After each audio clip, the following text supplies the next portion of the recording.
When you see more ideological, motivated candidates like Corbyn in the UK and Sanders in the US, do you see that as a positive sign for the left or an indication of growing fragmentation of progressives?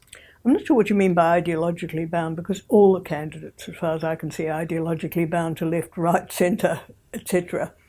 If you mean left-wing, I think it's really interesting that two old men are actually the people that are making the noises that a lot of young people are responding to. And I think that goes back to stuff I've said before about the fact for the last 30 odd years the progressive side of politics has not been very good at putting up alternatives. The main thing we seem to have done is get people organised, and when you say, what are you organising for, they say, change. You say, what is the change you're organising for? They sort of look blankly at you and say, what do you mean?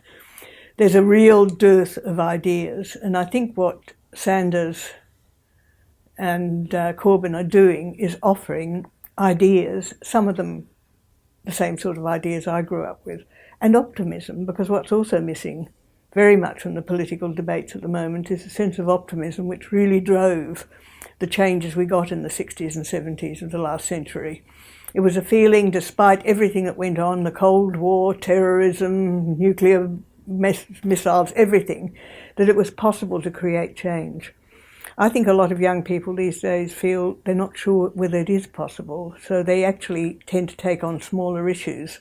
And when you get somebody like Corbyn who says, we can do big picture stuff, and Sanders the same, they go for him in the same way as the other side of people go for some of the rat bags, the Trumps, and the nasties, because they want something they can believe in.